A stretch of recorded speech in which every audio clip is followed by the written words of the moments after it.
Hey everyone, and welcome back for another deep dive. Today we are going to be talking about the brains of brachycephalic dogs. Ooh, interesting. So you're those short-nosed breeds like pugs and bulldogs. Right. They're really popular. Yeah, But as you know, they can come with some health challenges because of that skull shape. absolutely. We're going to be looking at some recent research today about how cerebrospinal fluid, or CSF, flows in these dogs, and some of the findings were really surprising to me, so I'm excited to unpack this with you today. Yeah, it's pretty fascinating stuff. So first, can you just give us a little refresher on CSF and why it's important for brain health? Yeah, so CSF is this amazing fluid that surrounds the brain and the spinal cord, and it basically acts like a cushion. So, if you bump your head, it's there to kind of protect those structures. Okay. But it also does a whole lot more than that. It helps to transport nutrients to the brain and remove waste products. So it's really important for keeping the brain healthy and functioning properly. It's kind of like the brain's cleaning and maintenance crew. Exactly. And what's so cool about this study is that they use this really high-tech type of MRI, called phase contrast MRI, and it allowed them to actually visualize and measure the speed and direction of the CSF flow in real time.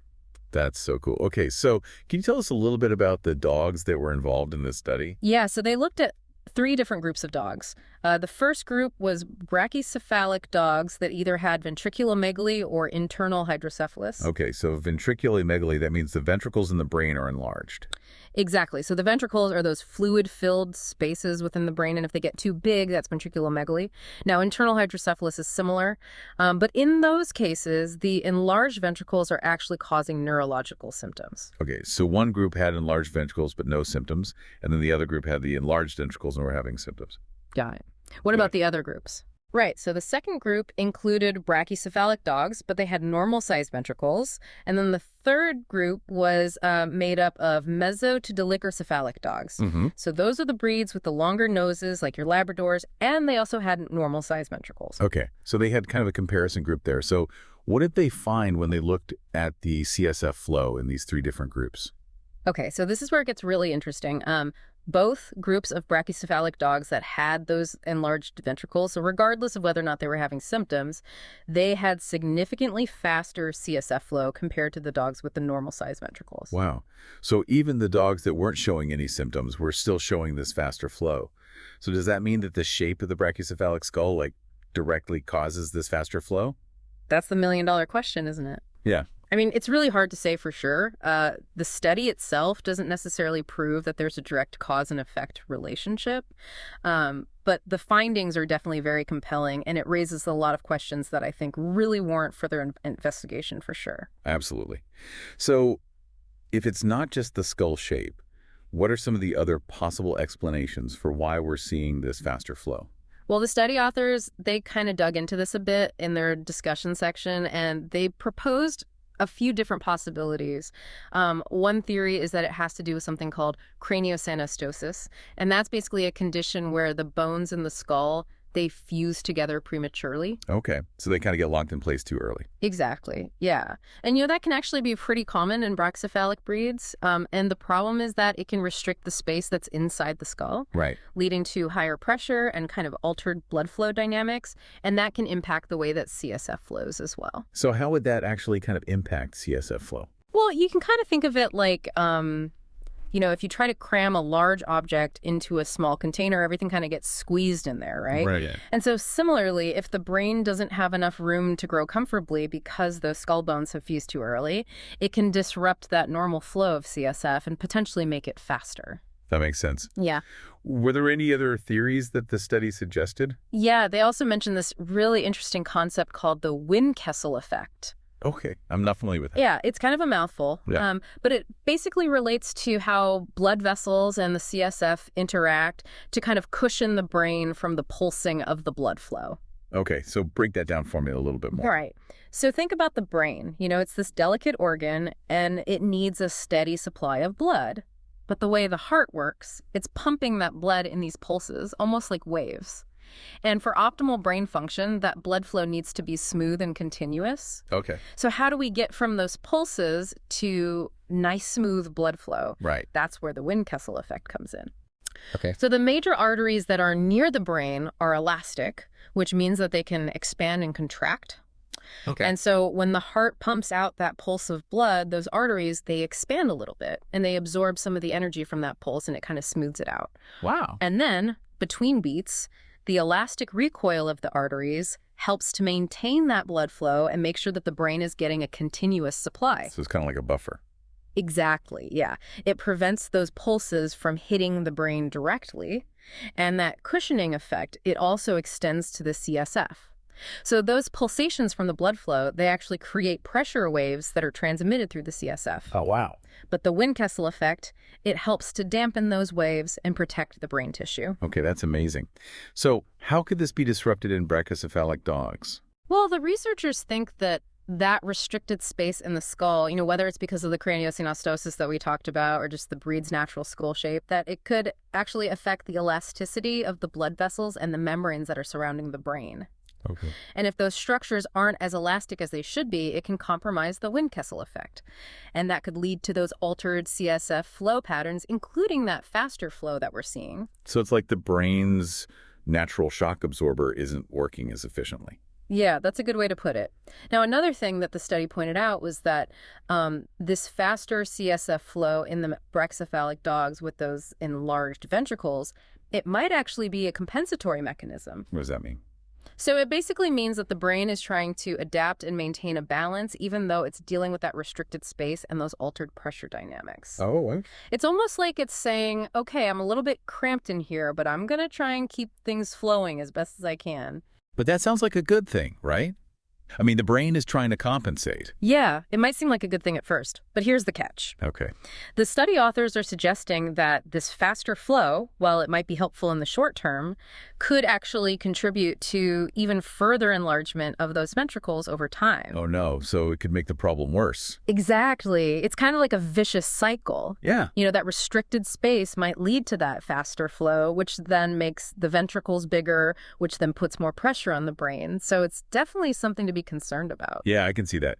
Now, I noticed that there was another kind of interesting finding in this study that said there wasn't actually a significant difference in CSF flow between the normal brachycephalic dogs and then the longer-nosed dogs. Mm-hmm. So why would that be? Yeah, that is a little perplexing, isn't it? Yeah. One possibility is that the brachycephalic dogs that were in that normal group, they just didn't have severe enough brachycephaly to actually show that difference in flow. Yeah. Brachycephaly exists on a spectrum. Even within a breed, some pugs, for example, have way flatter faces than others. Right. So it's possible that those dogs in the study just weren't quite flat-faced enough for it to make a difference in their CSF flow. Okay.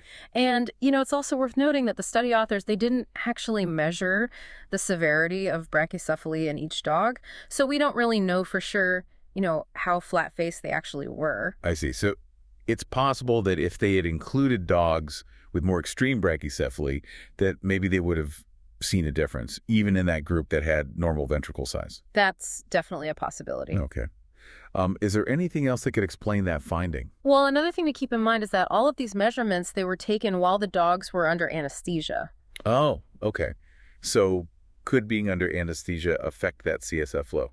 Yeah, it's definitely possible. Anesthesia, it can affect a whole bunch of different things in the body. So it's conceivable that the CSF dynamics might be a little bit different when a dog is awake and moving around naturally. So I guess we need more research to kind of figure out what's really going on there. Absolutely. More research is always a good thing.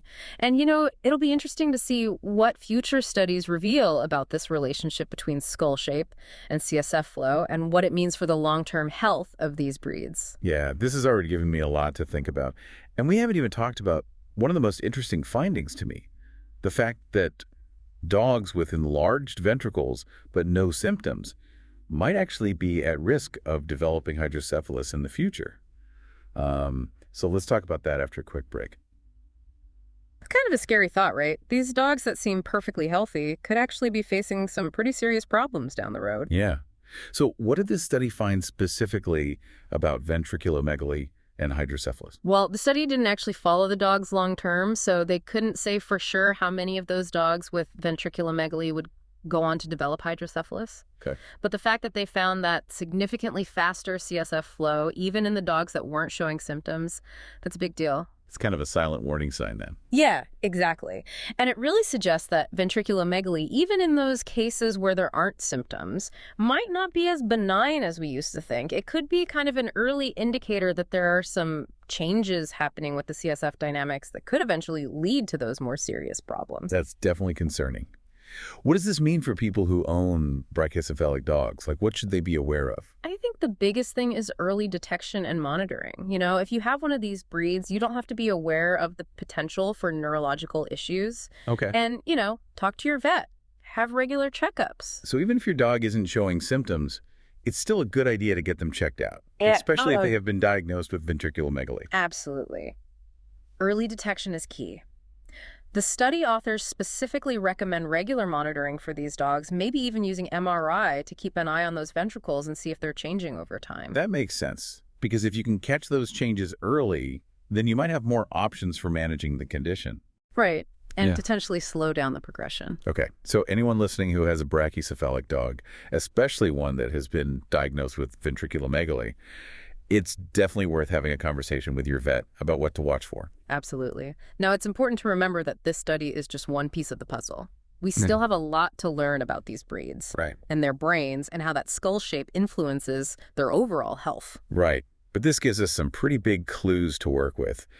And it really opens up like a whole new avenue, I think, for understanding and maybe addressing some of these issues. Absolutely. I mean, it shows us how important it is to keep doing research in this area. Yeah. To explore these connections and figure out better ways to prevent and manage these neurological problems in brachycephalic breeds. Well, I've learned a lot today. We've talked about CSF flow and craniosynostosis, the Wind-Kessel effect, and all the potential challenges that these dogs face. It really is fascinating, isn't it? It kind of shows you just how interconnected things are. Yeah. The genetics, the anatomy, the physiology, and how even subtle variations can have a big impact on health. It really makes you think about the responsibility that we have Yeah, as owners and breeders to really prioritize the health of these dogs. well said. So what are some of the key takeaways from today? What do you think listeners should really remember? I think the biggest one is that faster CSF flow in these dogs, especially the ones that have those enlarged ventricles, it could be a sign that something's not quite right, even if they're not showing any symptoms. Yeah, I agree. It's a warning sign. And it just highlights how important early detection and monitoring is, regular checkups and possibly MRIs. For sure. The earlier you catch these things, the better. And the last thing I think is just to remember that this is an area where we really need more research Absolutely. There's still so much we don't know. about how the brachycephalic brain works Yeah. and how to best protect these dogs. Yeah, it's fascinating, and there's a lot more to learn. Okay, before we go, I want to go back to something we were talking about earlier. You mentioned that the researchers didn't actually measure how severe the brachycephaly was in each dog. And you said that could be kind of a limitation of this study. Can you explain that a little bit more? Yeah, so, as we've been discussing, brachycephaly, it's not like a one-size-fits-all thing. Right. It's a spectrum, right? Okay. Even within the same breed, some dogs have those features much more dramatically than others. Right. So it's possible that if the study had included dogs with more extreme brachycephaly, they might have seen even bigger differences in that CSF flow, even in the group that had the normal-sized ventricles. So basically, how severe the brachycephaly is could make a difference in how much the CSF flow is affected. Exactly. And that's definitely something for future research to consider. Yeah. It would be really helpful to have those measurements of skull shape Right. to see if there's a correlation between how flat-faced the dog is and those changes in CSF flow. So we need to move beyond just saying, okay, this dog is brachycephalic or not brachycephalic, Yeah. and really look at the specifics of the skull shape. Yeah, exactly. Mhm. Getting into those details could give us a lot more information Yeah. about what the risks are at different levels of brachycephaly, and it might also help us understand why some of these dogs develop problems while others don't. So maybe we need like a whole new system for classifying brachycephaly based on more than just what we can see visually. That's a really interesting thought. Yeah. Maybe we could come up with some kind of standardized system for measuring it, something a bit more objective. That would be really helpful. Yeah, it would definitely help researchers and vets Yeah. make more accurate comparisons and maybe lead to some more targeted treatments and prevention strategies. It's definitely something to think about. Another thing I was thinking about was the role of genetics in all of this. Oh, yeah. We haven't really talked much about that. How could genetics play a role in CSF flow and these neurological problems in brachycephalic dogs? Well, we have to remember that brachycephaly itself is a product of breeding practices. Over generations, breeders have selected for those traits that give these breeds their distinct look. Right. The short muzzles, the wrinkled foreheads. Exactly. And while they were focusing on those physical traits, it's likely that they were also passing down certain genetic variations that relate to skull development and maybe even CSF dynamics. Oh, wow. So we might be unintentionally selecting for genes that make these dogs more prone to these neurological problems. It's definitely possible, and it's something that researchers are starting to look into. Okay. By studying the genomes of these dogs, Yeah. we might be able to find specific genes that contribute to craniosynostosis or changes in CSF flow, or even things like hydrocephalus. So genetics could be the key to understanding why some brachycephalic dogs have these issues and others don't. Exactly. And it could also help us develop more targeted breeding strategies in the future. If we can identify the genes involved, we could try to selectively breed dogs that are less likely to develop those problems. That would be amazing. It Yeah. could really improve their health without changing the things we love about them. Absolutely. It's a really promising area of research. I agree. This whole deep dive has really made me think. Me too. It's a reminder that there's always more to learn Yeah. and that science is constantly evolving. The more we understand about the brain, the better we can care for all dogs. I think you're absolutely right. Yeah. And before we wrap up, I do want to talk about one more thing. The ethical considerations surrounding brachycephalic breeds. Yeah. Yeah, it's a tough one, right? Yeah. We love these dogs for their smushed faces and their wrinkles, Yeah. but those are the things that can cause so many problems for them. It's a real dilemma, yeah. And I think it's something that we as a society really need to talk about. I mean, for so long, we've prioritized how these dogs look over their actual health and well-being. Yeah. Yeah.